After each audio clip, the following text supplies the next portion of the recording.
Good day, everybody out there on YouTube. This is Oscar Chuck, and today I figured I'd make a video response to Ronnie 1989's video, "The Christians Don't Need the Old Testament." It's true, we don't. The Old Testament deals in law and tradition of the Hebrew culture. In itself, it's more or less history. It's more like a history in the Abrahamic covenants, with the Mosaic covenants, with the dealing with, God, how that all comes about. But whenever it comes to prophecy and stuff, I know Daniel and Isaiah are very prevalent in dealing with the prophecies of the coming Messiah. And there's some Christians that don't really adhere to the Old Testament or study the Old Testament. And you got some Christians that seem to be stuck in the Old Testament, like the Westboro Baptist Church.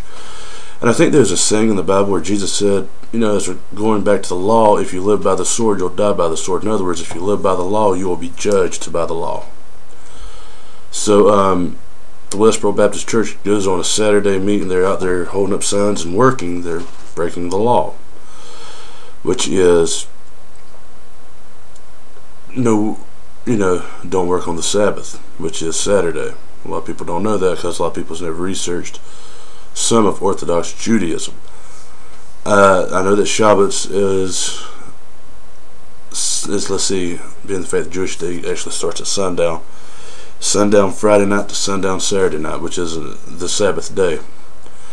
I think if you meet people that are Orthodox enough, they actually have a clock set by what time it is in Israel, and sundown, and some of them are so Orthodox they don't use electronics. They do no work on that day,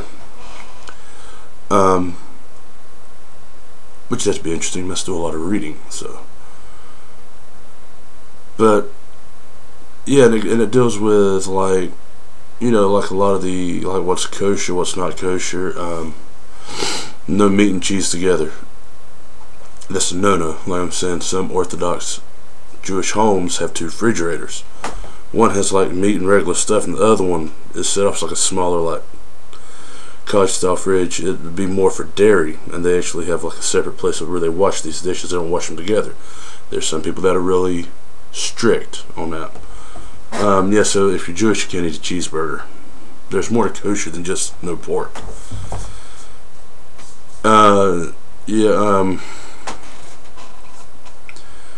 Another thing is dealing with that, a lot of your customs, following the law, certain standards.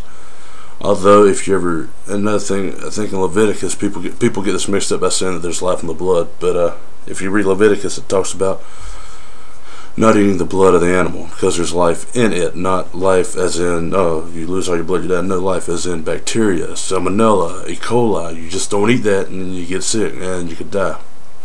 And I think a lot of kosher meat would be more healthy, being the fact that they literally, whenever they slaughter it, they just don't take it into a big house and off with its head. It's usually hung up by its hind legs, and they drain the blood out of it, and that gets rid of a lot of fat and carcinogens. Unlike the way most meat's done, a lot of the blood's still in it. But and Islam's even this, and I learned a lot of this from a person who is Islamic. They also eat kosher. Their diet's like that. It has to be cut and prepared a certain way, and I forget the word that Islamic people use, or halal or something like that. It has to be, all the blood's got to be drained out of it. No pork. Their diet's a lot of the same way. Dealing with the Old Testament, like I'm saying, it's mostly under law, and the New Testament's under grace. This is where Jesus comes, he dies. And this is where you see the veil being torn. You didn't have to make everyday sacrifices. You could go to God, go to God on your own. And just to give you some insight into why you'd see some people with just the New Testament, and it's odd to really see a book like that. I actually have a few of them. But a lot of people would just a lot of people that are biblical literates that still want to, adhere to Genesis creation story and say that the world was created in 6,000 years, which the Bible doesn't even say that. I think somebody did some math with like a bunch of the genealogies and came up with 6,000 years, but still, from creation to Adam, there's still something right in there that, it doesn't really say that God created the world. Then Adam, and then he put a date in there and said down the road around 1611, a bloke named King James will just print my word out so nice. So yeah, just a forethought. And I'm saying welcome back to YouTube. Hope life is going great in Japan. Have a good day.